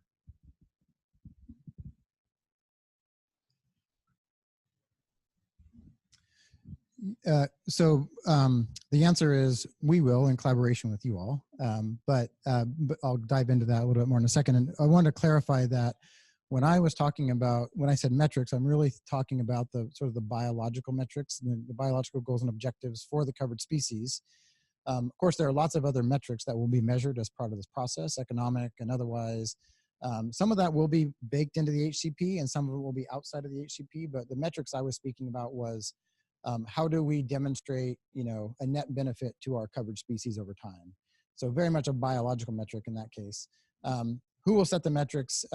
We will, my staff, working with the scoping team and ODF staff, and technical experts, anyone who wants to sort of step into that process, to really identify what do we think we can accomplish for the 16 covered species on state lands. In some cases, there are some very high level long-term goals and objectives for all of these species, coastwide or throughout the state, for example. It is important to note that we are confined in this case to what can we accomplish on state lands. And so the metrics, the biological metrics that we'll be looking at will be confined to those spaces. And there's two sides of that. One is how much take will be authorized. And oftentimes we measure that in acres or something. And then the other side of that is the conservation lift. How do we measure the conservation lift for species? That might not necessarily be acreage.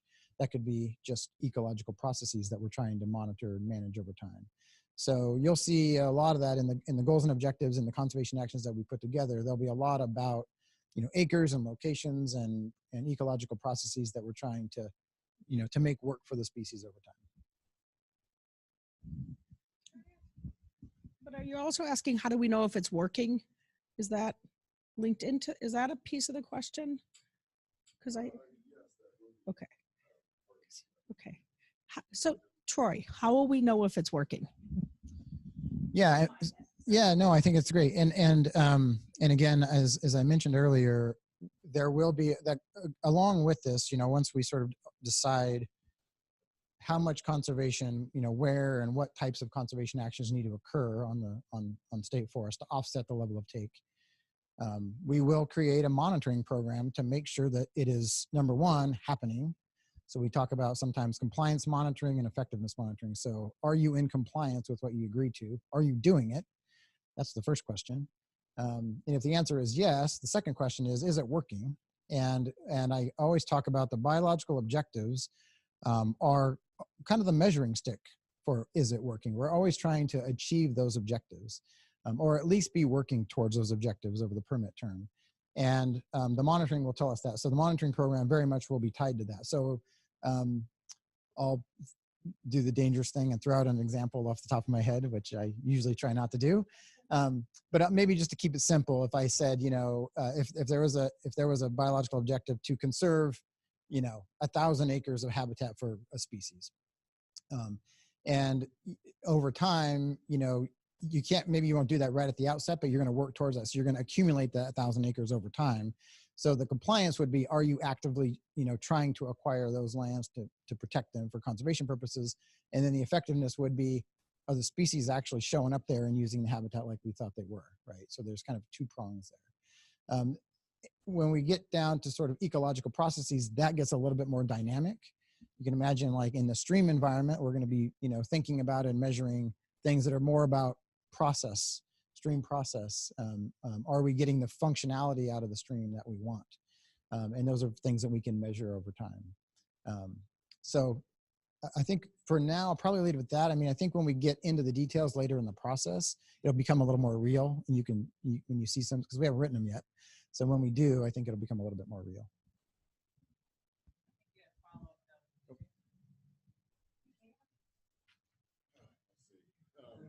Probably heard a lot of these kinds of comments before, but I guess just to think about what you described and think about history.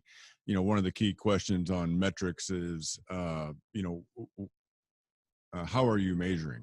And if you're measuring change, well, what's the benchmark that you're using to establish as a baseline to measure that change against? And so in this case, what's been the big topics within the state lands has been Forest Practices Act, Forest Management Plan, now HCP. So the question would ultimately be, when you get into the details, what are you measuring change and metrics against? Arrows versus numbers, for example, when we've talked about, the outcomes that are expected. So I know or trust that we'll get there, but when we ask about concerns and fears and questions, that's what it pertains to.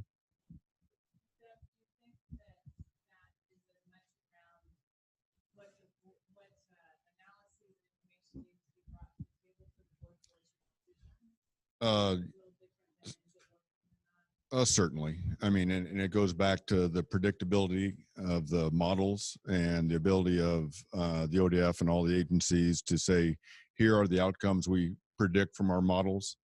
In the past, predictions of what was going to be the outcomes weren't as accurate as what we all would have liked them to be. So that's a real concern. So it goes back to, what are you measuring against? How are you measuring it? And last comment, without hogging the mic for a second, would be the transparency. So if I'm not aware of whether or not the scoping and steering committee meetings that have occurred and at what stage they're at, whether or not there's any information about those discussions, minutes or notes. So if there are, I guess I'd just like to know where it's at. If there aren't, that would be helpful, especially since that's a group setting goals for the outcomes.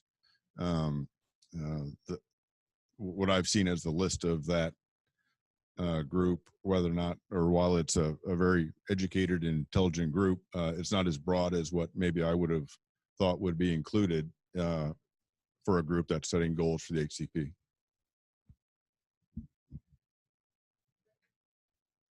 helpful questions, feedback, comments, much appreciated. Others? Just a clarifying question. Barrett Brown, State Forest Advisory Committee. You mentioned a second ago, and I think I missed the end of your answer, that the metrics would be confined or constrained to the permit area or the plan area. Okay. And can you elaborate on the metrics and the analysis of those and the interplay between permit area and plan area, if there are any? Yeah, I mean, fundamentally, everything that we are doing, whether it be covered activities or conservation actions, are going to happen in the permit area. And we have to think about it that way because we can't depend on what's happening outside of the permit area as part of our conservation story, right? So that's when I mentioned that we're confined to it, it really is like legally we have to be able to demonstrate within the HCP that any take that is occurring to the species, that we can actually accommodate that take. We can overcome it with a conservation strategy within the permit area. We can't, for example, say, well, they're doing this over there that's really great, so we don't have to do anything. There's actually, there's actually case law that talks about that. So that's one important thing. And in terms of how that relates to the biological goals and objectives, you can imagine in some cases, particularly thinking back to the map of the permit area, we do have some large contiguous blocks of forest, but we also have a lot of scattered tracts. And so in some cases, we might have fairly localized effects and fairly localized conservation benefits that we can get from those, one or the other, or all. So it is important in those cases to at least know what the context, the context of the landscape is. And that's where the plan area becomes helpful, because it really is in those like kind of smaller scattered tracts where we're trying to address what does take in that case really mean, or what does conservation really mean in those cases. The context of the planning area is really helpful. So is that fair, or was there more to your question? Yeah. To clarify a little bit or focus your thinking, as you're tracking, as we're trying to track success over time, over the life of this plan, the entire plan area can look different in just a very short part of that life cycle of our plan. And so our ability to understand what's working and not working will have to adapt, it seems. Or not. That's my question. Yeah, the question about whether or not what we do in this HCP, so say it's approved and we're implementing it over time, whether or not we have to change what we're doing based on what's happening next door, that isn't the case. And that's part of the benefit of having a conservation strategy that is fully dealt with within our permit area. We have to be able to say, like, we can do it no matter what happens in surrounding lands or in other places, and no matter what happens with the resources in those places. As long as we're doing what we committed to in the HCP, we're still authorized to conduct the covered activities. So that is another kind of part of the deal is a deal where there's no surprises benefit, because it is a dynamic landscape generally. And so that's the protective part of just working within the permit area.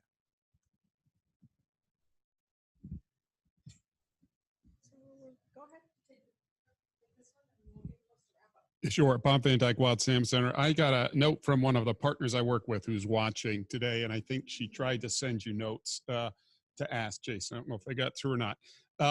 But the question is whether pesticide use will be a covered activity that's included in the HCP. Kim or Rich, do you want to weigh in on this? Yeah. Yeah. And then the discussions to follow as to whether it's included now. That's right. So, oh, okay.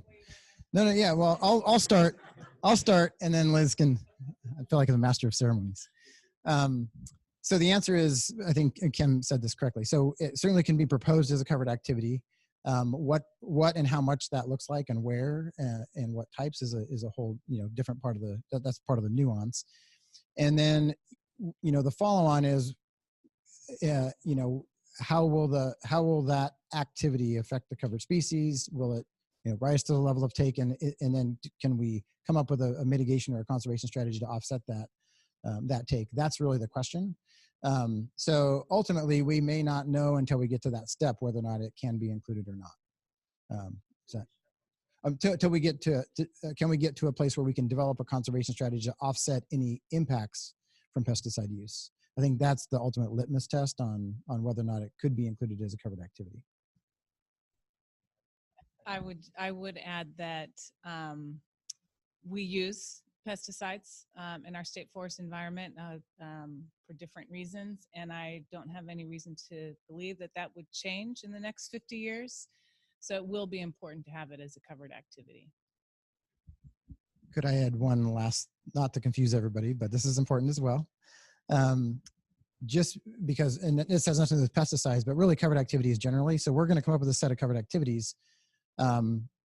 Right now, off the top of my head, I can't think of anything that we wouldn't include, but sometimes in habitat conservation plans, there are activities that we don't include for whatever reason.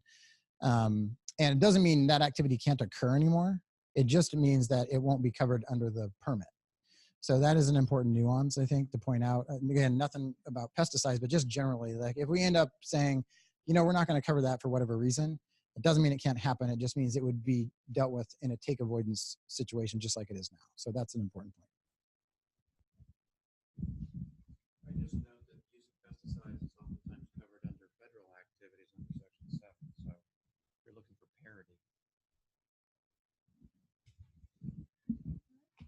So I think we're near wrap up. I will say, Jason, we had said if there were other questions from your online meeting participants, we would try to incorporate them. Had you seen any others come in? Okay. Okay, great. Okay, good. Thank you for that. So I think just to stay with the schedule, at this point, what I'd like to do is just talk about next steps. And then Liz, I'll hand it back to you to wrap up the meeting, and then we'll go into the informal time, okay? But a couple quick things. One, the feedback you just gave was already incredibly valuable. And we know we opened the door before we got here, but this is exactly what we were wishing for. So thank you for that.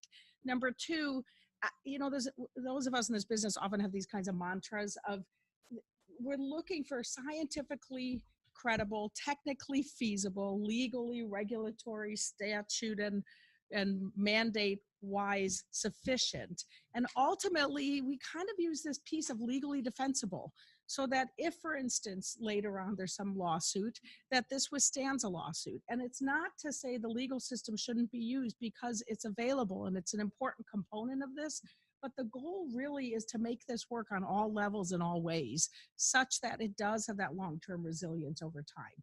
So we can't say in a serious enough way how valuable you are and how much it matters that you help ripple this information out to the people that you know, your people, your tables that you go back to, the places where we don't see the other people or hear the other voices or find out about the other interests. And please help us with that. So we have all over the place, I hope, our information. If we haven't done it well enough, find us during the break.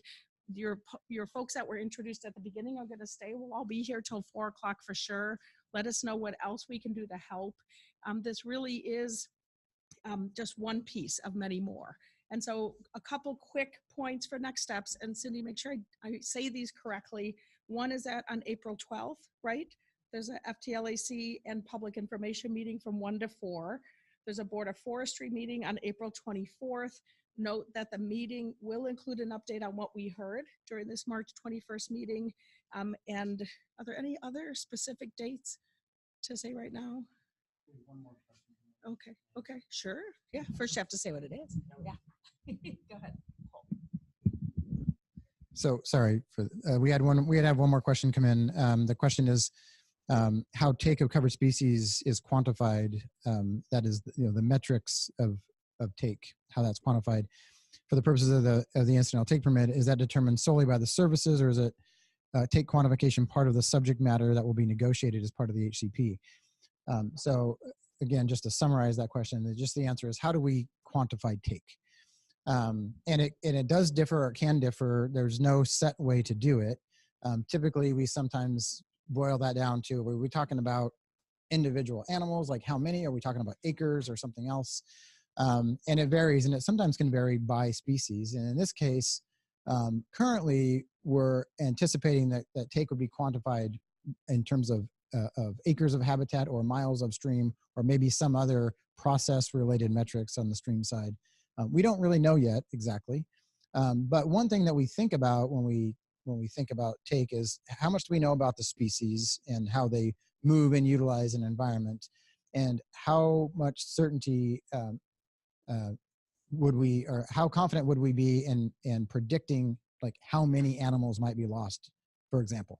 Sometimes we just don't know. And sometimes we have to make some guesses about densities of species, and that gets kind of really messy and isn't as actually that helpful. So we often rely on things like acres. We also have to think about fast forwarding to the monitoring program and the determination of whether or not we are meeting or exceeding our take authorization. And we have to think about, how do we measure that as well? So we might make some estimates about number of animals that are being lost, but in fact, we can't actually monitor how many animals are being lost. And so it really becomes kind of useless at that point. So that is something that we are constantly thinking about through the process. So we haven't gotten to that step yet, but the initial thought is it would be something in form of like acres or stream miles or stream process or something. So hopefully that worked for the person on the webinar. All right. Well, thank you also to our online participants. We appreciate you being with us. And so we invite you to stay and visit informally. We also encourage you, if you're interested, to fill out the stakeholder input form. On the back is Kearns and West contact information for you to go ahead and submit it. Find us afterwards. Liz, any closing, anything? Yes. You used the term FTLAC quite a few times today. There's an FTLAC meeting coming up on the 12th. That's the Forest Trust Lands Advisory Committee. It's a board of commissioners. John Sweet and Dave Yamamoto are here today. They're the chair and the vice chair. Sorry, I apologize. Kathleen Sullivan here as well from Clatsop County. That's a statutory established advisory committee to the board. So they have a special relationship with the board. We meet with them ahead of every board meeting, go through the board materials, take questions, helps us prepare for the board meeting, and then helps the committee prepare their testimony for the board. And that's a meeting that's open to the public. Should have done it. So good job. That's all right. All right. Anything you want to say in wrapping up, Liz? Just again, thanks to everyone for being here, and really hope you stay engaged throughout the process, and we'll take what we've learned to put together a good and continued public engagement process. Thank you. Very much appreciated. All right, formal meeting adjourned.